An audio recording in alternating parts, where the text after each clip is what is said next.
Hey guys, this is the writer and director of Plastic Garment series.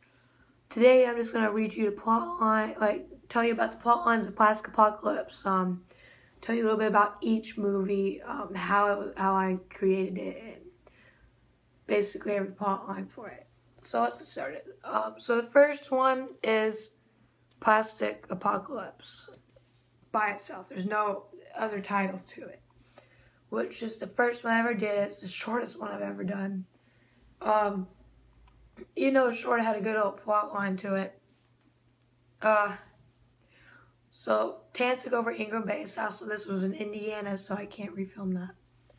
But it was in Indiana. It was in the summer, and it was really hot. And I tried to do it in the afternoons because in Indiana it gets really cold, and not really cold, but cold enough to do some work. It actually rained a lot, and so there was a lot of problems with the rain and all that.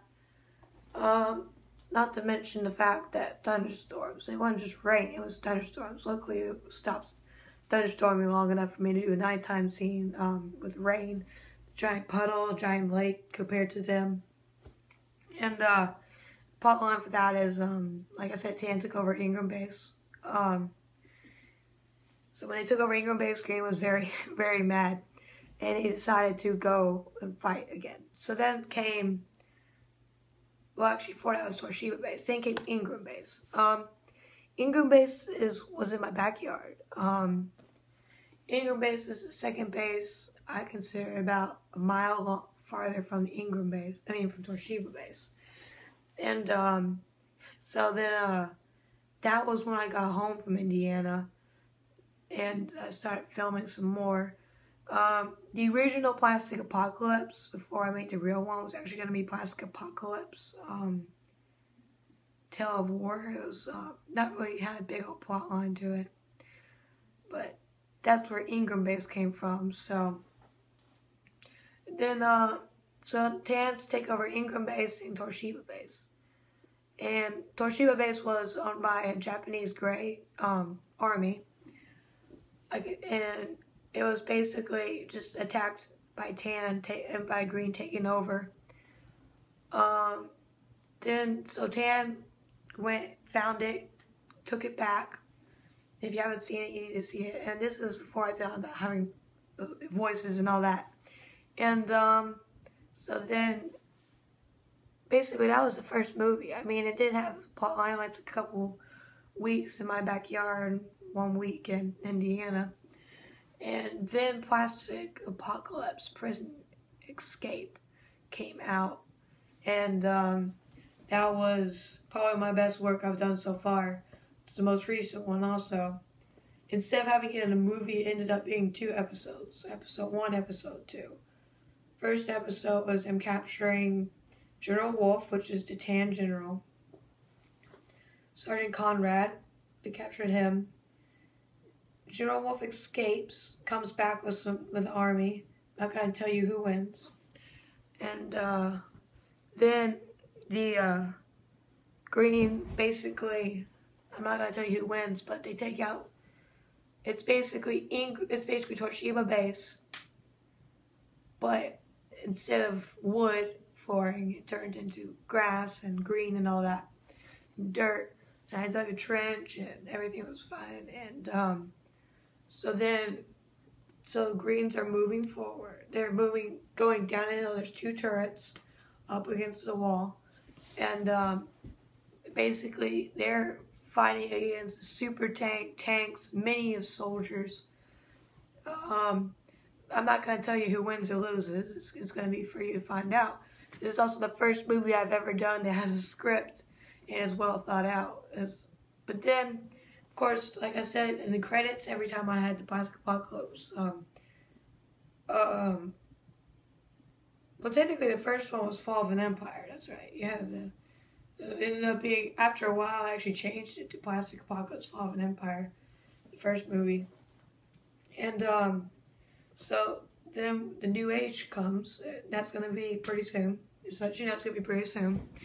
And, so the, plot line of that one is the exact opposite of the other one, the Fall of an Empire.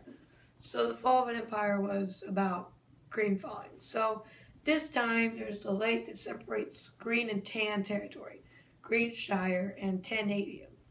Tanadium is right across the river. It's a big old river, so it's going to be sort of like a D-Day type scene, Omaha Beach, Iwo Jima. Look those up, they're actually really fun. See Saving Private Ryan, about D-Day, it's a really good thing. And it's really good movie. It has the best war sounds, probably. Just make sure you watch it. It's rated R, so if you can't watch rated R, don't watch it. Just wait. Came out 1988, maybe 1989. With Tom Hanks and a lot of other good actors. Anyway, so make sure you check out that movie. So, so something like D-Day is gonna happen. I'm hoping to get some D-Day boats, maybe make some. They're gonna come up the shore of the lake. They're gonna have to go through the turrets again.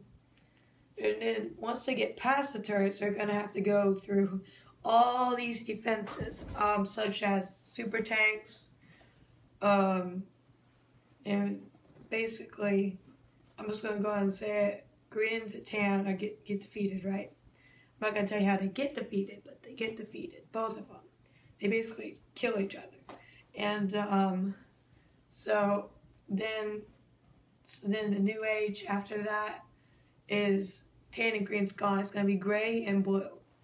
It's going to be the grays and the blues, and then there's going to be, so blue is bluanium instead of tantanium, bluanium. It's similar because they actually end up taking Tanadium, and Greenshire is Tanshire. So really, they just switched the color pretty much. So that's how. And then there's a lot of big battles. I'm not going to go that far. Then there's 5 other movies. If you want me to do more, like plot line, by the time I get to the 5th movie, I'm probably gonna be in college. I'm gonna go for film school and music. So the 2 things that I'm gonna plan on doing. Once I'm in college, Bean will no longer be in it for a while because Bean's younger than me, and he'll probably be in high school. Maybe. But so that's basically the plot line. Thanks. Well, actually, one more thing. I will start, all my movies are going to be a summer project. They're not going to be, every day during the school year, unless, like, maybe spring break and all that, then I'll do something. I'll still be doing tutorial videos on behind the scenes. I just won't be doing stop motion for a while, just so that, because I tried to post my 30-minute special, but for some reason I couldn't post it, it was too long. So that's basically the plot line. And I want to say a special thanks to Bean, Michael Ackerman. And pretty much, that's pretty much it, because if you ever want to help do anything, make sure you do some stop motion films yourself. They're actually, if you're not patient enough, you won't be able to do it. But if you're patient enough, you can actually enjoy doing it. There's 3 things you can do in stop motion. Have patience, have fun, do it right. Don't worry about that 3rd one, and don't really need to worry about the 3rd one. But do it right would be very helpful.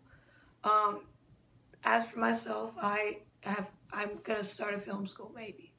I might start film school probably like next summer at my school. So that's gonna be fun. So a lot of work, but it's gonna be fun. For more Plastic Apocalypse and Plastic Army Men stuff, go to Facebook, look up Plastic Army Men Group, and that's my Facebook group. Also check out Michael Ackerman's group, Plastic Apocalypse series, and have fun. I mean, and on the Facebook page, if you're watching this channel, go to behind the scenes. So it'd be Army Men Studios behind the scenes, and check out all the behind the scenes work me and Bean have been doing, and it's going to be really fun for you to see all behind the scenes of how we make Plastic Apocalypse, set designing and all that. So that's going to be really fun. So make sure you check out that channel, the Facebook pages, and at ease.